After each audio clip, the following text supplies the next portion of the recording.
पतीले में रस्सी बांधकर उसे जन्नत की गलियों में घसीटता फिरता था। ये शोर उसे अनजानी सी खुशी देता था। लेकिन एक दिन वो मर गया। उसकी लाश एक दूसरे शहर से मिली जहां उसका कोई वारिस नहीं था।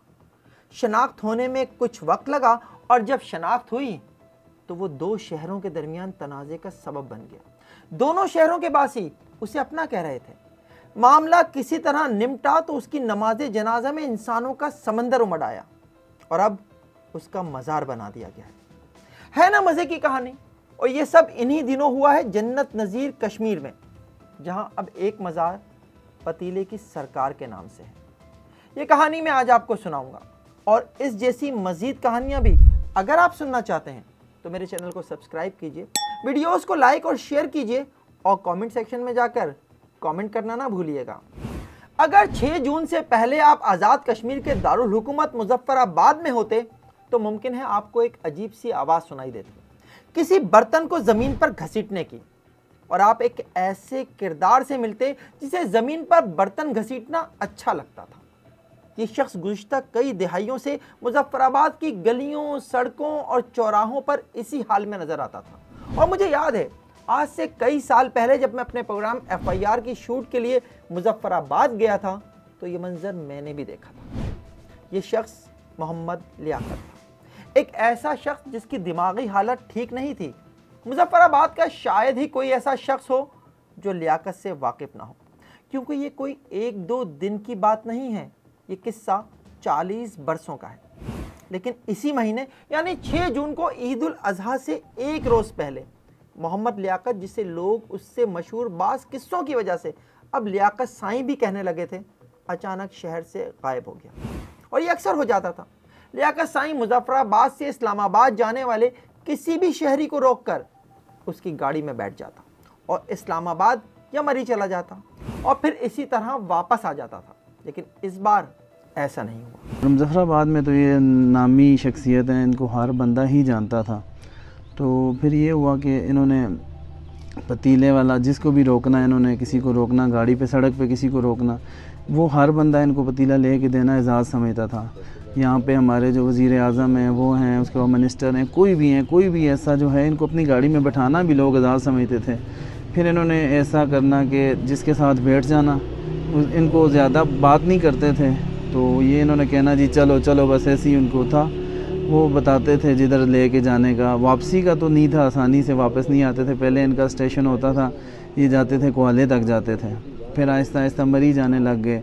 फिर उसके बाद मरी से फिर आगे इस्लामाबाद जाते थे, ये उधर गोदरा शरीफ जाते थे, इमामबरी जाते थे, वहाँ पे सारा इनका आना जाना होता था। मतलब जिसके साथ भी जाना हर बंदा इनको खुशी से लेके जाता था। और ये लोगों को, जो लोग यहाँ ये भी समझते थे कि जिसको इन्होंने थापड़ा दे दिया वो समझता था कि मेरे से इनकी अच्छी बात हो गई। मतलब लेकिन ये कि इनका दुनिया के साथ कोई भी तल्लक नहीं था, किसी के साथ कोई लेना देना पैसों का ये वो कुछ भी नहीं था। बस इनकी मुख्तसर सी ज़िंदगी थी। सड़क पे इन्होंने एक पतीला ले के ये चलते थे, तो बस वो पतीला जो बंदा जिसको भी ये ख्वाहिश करते थे वो लेके देता था इनको पतीला। वो 7 भाई थे जिनमें से 5 का इंतकाल हो चुका था। अब सिर्फ लियाकत और आरिफ बचे थे। और आरिफ ने जब 3 दिन गुजर गए और लियाकत साईं की वापसी ना हुई तो 9 जून को पुलिस में रिपोर्ट दर्ज करा दी। लेकिन मुजफ्फराबाद की पुलिस ने लियाकत को तलाश करने की कोई ख़ास कोशिश नहीं की, क्योंकि वो भी लियाकत से वाकिफ़ थी और पुलिस को उम्मीद थी कि वो जल्द दोबारा शहर की सड़कों पर पतीला घसीटता नज़र आ जाएगा। लेकिन 10 जून को लियाकत साईं की लाश मिल गई, और वो भी दारुल हुकूमत के गोलड़ा मोड़ से। आज़ाद कश्मीर के दारुल हुकूमत मुजफ्फराबाद नहीं, बल्कि वफाकी दारुल हुकूमत इस्लामाबाद से। लियाकत की लाश का कोई वारिस नहीं था, लिहाजा लाश को इस्लामाबाद के पिम्स अस्पताल में रखवा कर इस्लामाबाद की शम्स कॉलोनी पुलिस ने सोशल मीडिया पर उसकी तस्वीर जारी कर दी। और इन्हीं तस्वीर से मोहम्मद आरिफ को पता चला कि वो अब दुनिया में तन्हा रह गया है। छठा भाई भी, जिसका होना ना होना शायद बराबर था, अब नहीं रहा है। लेकिन यहाँ से कहानी में एक नया मोड़ आ गया। लियाकत साईं की लाश के कुछ और दावेदार भी सामने आ गए। हुआ कुछ यूं कि मोहम्मद आरिफ जब अपने रिश्तेदारों और शहर के दीगर लोगों के हमरा लियाकत की लाश वसूल करने पिम्स अस्पताल पहुंचा तो अस्पताल इंतजामिया ने लाश उसके हवाले कर दी। और अभी वो लाश लेकर अस्पताल से निकल ही रहे थे कि मरी के कुछ लोग भी वहां पहुंच गए और उन्होंने लाश पर दावा कर दिया, लियाकत साईं की लाश पर, और दावा करने वाले का नाम भी लियाकत ही था। मरी के दो सगे भाई लियाकत अब्बासी और नज़ाकत अब्बासी, उनका कहना था कि लियाकत साईं हमारा गुमशुदा भाई है जो 35 साल पहले लापता हो गया था और इसका असल नाम महबूब अब्बासी है। सूरत हाल इस हद तक ख़राब हो गई कि लाश के लिए छीना झपटी शुरू हो गई। लाश एक थी और दावेदार दो, और दोनों लाश को अपने शहर ले जाना चाहते थे और दोनों के साथ दर्जनों लोग भी थे जो अस्पताल में ही एक लाश के लिए एक दूसरे से लड़ने मरने के लिए तैयार हो गए थे।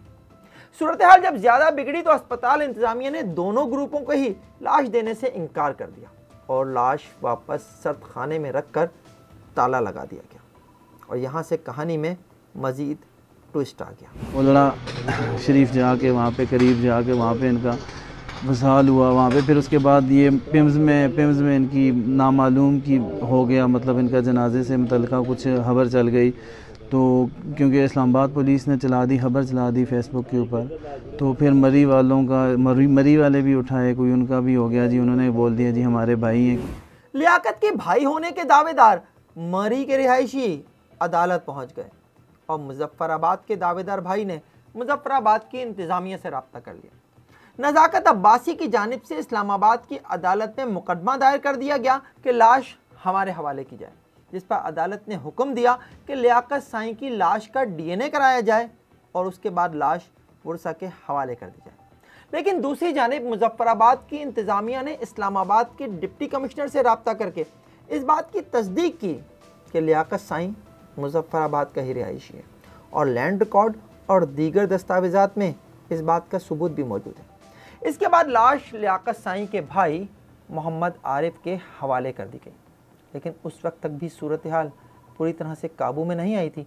इसलिए लाश को अस्पताल के पिछले दरवाजे से निकाला गया और उसे मरी के रास्ते की बजाय एबटाबाद के तवील रास्ते से मुजफ्फराबाद पहुंचाया गया, क्योंकि इस बात का खदशा था कि लाश को मरी से मुजफ्फराबाद ले जाते हुए कहीं छीन न लिया जाए। अभी लियाकत साईं की तदफीन नहीं हुई थी कि मरी के रिहायशियों की जानिब से 3 मुतालबात सामने आ गए। पहला मुतालबा था कि लियाकत साईं का एक जनाजा मरी में भी पढ़ाया जाए। दूसरा, उन्हें मुजफ्फराबाद में दफन तो किया जाए, लेकिन उस जगह का तयन मरी के रिहायशी करेंगे। और तीसरा कि लियाकत साईं की कब्र के कुतबे पर लियाकत की बजाय महबूब अब्बासी लिखवाया जाए। लेकिन मुजफ्फराबाद के रिहायशियों ने उनके तीनों मुतालबात तस्लीम करने से इनकार कर दिया, क्योंकि लियाकत उनका साईं था और साईं पर वो किसी और का दावा बर्दाश्त करने के लिए तैयार ही नहीं थे। और फिर फलक ने एक और ही मंजर देखा। लियाकत साईं की नमाज जनाजा में पूरा मुजफ्फराबाद पहुंच गया। ये शायद मुजफ्फराबाद की तारीख़ का नमाज जनाजा का सबसे बड़ा इज्तिमा था। एक ऐसे शख्स की नमाज जनाजा जो सड़क पर पतीला रस्सी से बांधकर खींचता फिरता था। मुजफ्फराबाद की इंतजामिया के मुताबिक लियाकत साईं पर दावे का तनाज़ा अभी तक पूरी तरह हल नहीं हुआ है और उन्हें शुबा है कि कभी ये तनाज़ा दोबारा जोर पकड़ सकता है। और ऐसे किसी भी ख़तरे के पेश नज़र इंतजामिया और पुलिस को अलर्ट रखा गया है। और दूसरी जानिब लियाकत साईं को जहाँ सुपुर्द खाक किया गया है, वहीं मज़ार भी कायम कर दिया गया है, जिसे पतीले वाली सरकार कहा जाता है। अब लोग इस मज़ार पर हाज़िरी देते हैं और दुआएं मांगते हैं। चकबस्त नारायण लखनऊ इंडिया के एक बहुत नामवर शायर गुजरे हैं। उनका एक बहुत मशहूर शेर है जो लियाकत साईं पर सादिक आता है। इसको नाकदरी आलम का सिला कहते हैं, मर गए हम तो ज़माने ने बहुत याद किया। आपको ये प्रोग्राम कैसा लगा कमेंट सेक्शन में कमेंट करके ज़रूर बताइएगा। देखते रहिए FIR, जब तक जुर्म बाकी है।